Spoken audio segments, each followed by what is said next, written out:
चीन की अब खैर नहीं, क्योंकि चीन पर लगाम लगाने की योजना तैयार कर ली गई है और ये काम करेंगे यूएस और इंडिया दोनों मिलकर।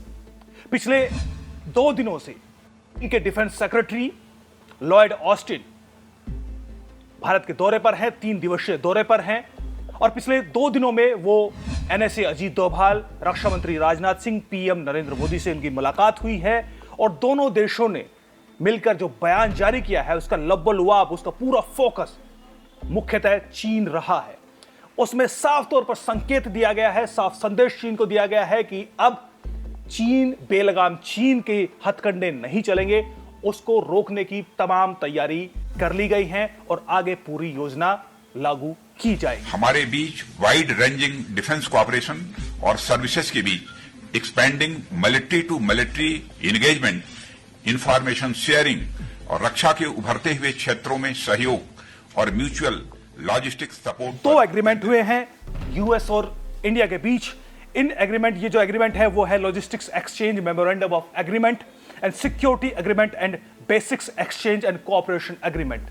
ये 2 एग्रीमेंट बने हैं जो कि सीधे सीधे रक्षा मामलों से जुड़े हुए एग्रीमेंट हैं, जिसके तहत defence cooperation, information sharing, mutual logistics support और मिलिट्री टू मिलिट्री एंगेजमेंट की तैयारी होनी है। यानी आपस में ये एक समझौता हुआ है जिसमें एक दूसरे के साथ लॉजिस्टिक्स सपोर्ट की साझेदारी की जाएगी, इंफॉर्मेशन शेयरिंग की जाएगी, जो टेक्नोलॉजी है उसका एक दूसरे के देश के लिए इस्तेमाल किया जाएगा। पैटर्न जो खासतौर पर इंडिया जिस तरीके से अब पिछले 1 साल में हमने देखा कि लद्दाख में जो इंगेजमेंट हुई उसमें टेक्नोलॉजी के इस्तेमाल के लिए, सैटेलाइट के इस्तेमाल के लिए भारत की अच्छी खासी मदद यूएस ने की है। आगे उसी दिशा में भारत की मदद यूएस करता रहेगा, इसके लिए बाकायदा एग्रीमेंट हुआ है। इसके अलावा एक क्वाड, ना सिर्फ ये बायलैटरल कोशिश रहेगी बल्कि यूनिलैटरल लेवल पर भी दोनों ही देशों का कोऑपरेशन लगातार जारी रहेगा। मसलन क्वाड एक नया प्लेटफॉर्म बना है जिसमें ऑस्ट्रेलिया, जापान जैसे देश हैं और इंडिया और यूएस है। चारों मिलकर चीन की कोशिशों पर, चीन के हथकंडों पर लगाम लगाने की तैयारी लगातार पिछले कई महीने से जारी है। कई बार जो मिलिट्री ऑपरेशंस हैं वो हुए हैं, जॉइंट नेवी ऑपरेशन हाल ही में, नेवी एक्सरसाइज हाल ही में जल्द होने वाली है। तो इस तरह की कोशिश लगातार जारी है। जो दोनों की प्रेस कॉन्फ्रेंस हुई है उसमें भी कुछ इसी तरह के लब्बो-लुआब, इसी तरह का जिक्र है। साफ है कि चीन इस डेवलपमेंट से पूरी तरह से भन्नाया हुआ है। उसका मीडिया हो, उसके डिप्लोमेट्स हो, वहां के जर्नलिस्ट हो, उनके तमाम लेवल्स पर जो बयान है, जो रिपोर्ट्स हैं, वो बताती हैं कि इन डेवलपमेंट के चलते वो लगातार यूएस को निशाना बना रहे हैं, इंडिया को निशाना बना रहे हैं। इस जो दौरा लॉयड ऑस्टिन कर रहे हैं, इसकी रिपोर्ट्स को लगातार अंडरमाइन करने की कोशिश कर रहे हैं। साफ पता चलता है इन रिपोर्ट से। पिछले 24 घंटों में ग्लोबल टाइम्स ने कई दर्जन ट्वीट किए हैं, कई रिपोर्ट्स जारी की हैं, जिसमें साफ पता चल रहा है कि चीन पूरी तरह से हिल चुका है। उसे पता है कि अगर अमेरिका और इंडिया साथ मिलकर उसके खिलाफ खड़े होते हैं तो चीन के पास कुछ ज्यादा करने को बचेगा नहीं, और जाहिर है ये होकर रहेगा। तैयारी जारी है, लेकिन यहां पर कुछ आशंकाएं भी हो सकती हैं कि कहीं ऐसा तो नहीं कि अमेरिका के साथ हाथ मिलाकर भारत अपने अंतर्राष्ट्रीय दूसरे देशों के साथ अंतर्राष्ट्रीय संबंधों को लेकर कोई समझौता कर रहा है। जाहिर है इस पर चर्चा होनी चाहिए, लेकिन अब जो स्थिति बनी हुई है अंतर्राष्ट्रीय स्तर पर, उसमें साफ नजर आता है कि भारत को अमेरिका की जरूरत नहीं है, बल्कि अमेरिका को भारत की जरूरत ज्यादा है। यानी यह मामला सिर्फ एक तरफा बिल्कुल नहीं है, बल्कि यह बराबरी का, म्यूचुअल अंडरस्टैंडिंग का द्विपक्षीय मामला है। इसको इस तरीके से समझने की जरूरत है कि यूएस के रक्षा मंत्री, डिफेंस सेक्रेटरी जो लॉयड ऑस्टिन जब अपने पहले दौरे पर आते हैं तो 3 देशों का दौरा करते हैं। पहले जापान का, उसके बाद साउथ कोरिया का और उसके बाद वो इंडिया आते हैं। इससे समझ में आता है कि पूरे अमेरिका की जो विदेश नीति है अब वो यूरोप, अफ्रीका या मिडिल ईस्ट को ध्यान में रखते हुए नहीं बनाई जा रही, बल्कि अब वो सीधे सीधे इंडो पैसिफिक क्षेत्र को रखते हुए वो अपनी फॉरेन पॉलिसी को तय करने वाला है। और इस तरीके में जिस तरीके से पहला दौरा जापान का रहा, वो भी सीधे सीधे नजर आता है कि चीन निशाना है। साउथ कोरिया में वहां पर उनके विदेश मंत्री एंटनी ब्लिंकन वो गए उसमें भी साफ तौर पर जो बयानबाजी हुई, जो प्रेस रिलीज जारी की गई, उसमें भी साफ पता चला कि चीन ही निशाना है। और भारत में भी जो दोनों की बातचीत का मुख्य बिंदु रहा वो भी चीन ही रहा। साफ पता चलता है कि ये सिर्फ अमेरिका की ऐसी नीति नहीं है कि जिसमें भारत को समझौता करना पड़ेगा। और भारत के लिए भी ये ना सिर्फ एक समझौता है बल्कि एक जरूरत भी है, क्योंकि चीन ने जिस तरीके से बॉर्डर पर लगातार रशाकसी को बनाकर रखा है और जिस तरीके से वो पीओजेके में पाकिस्तान के जरिए वहां पर कब्जा बनाए रखने की और वहां से सीपैक बनाकर उस क्षेत्र का इस्तेमाल करने की कोशिश लगातार कर रहा है, ऐसे में भारत को भी अपनी एग्रेसिव नीति को अपनाना पड़ेगा।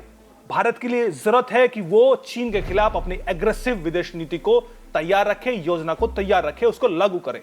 ऐसे में अमेरिका जैसे देशों की दोस्ती, उसका साथ जरूरी है और क्वाड के मामले में भी कुछ ऐसी ही स्थिति बनती नजर आती है।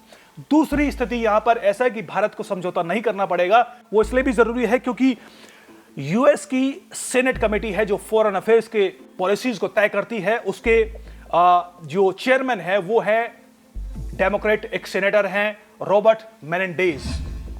उन्होंने 18 मार्च को यानी उन्होंने 17 मार्च को एक लेटर लिखा लॉयड ऑस्टिन को, डिफेंस सेक्रेटरी को, जिसमें वो उन मुद्दों का जिक्र करते हैं जो कि अक्सर वहां का मीडिया, लिबरल डेमोक्रेटिक नेता या फिर पाकिस्तान जैसे देश भारत पर निशाना बनाते रहते हैं। मसलन डेमोक्रेसी का मामला, ह्यूमन राइट्स का मामला, हाल ही में फार्मर्स एजिटेशन का मामला हुआ, या फिर आर्टिकल 370 जम्मू कश्मीर का मामला हुआ, या फिर जो हाल ही में फ्रीडम हाउस की कुछ रेटिंग आई जिसमें भारत को पार्शियली फ्रीडम फ्री कंट्री घोषित किया गया है। उन तमाम मुद्दों का जिक्र रॉबर्ट मेनेंडेज ने अपनी रिपोर्ट में किया है। लेकिन क्या लॉयड ऑस्टिन ने उन बातों का जिक्र यहां पर आकर किया?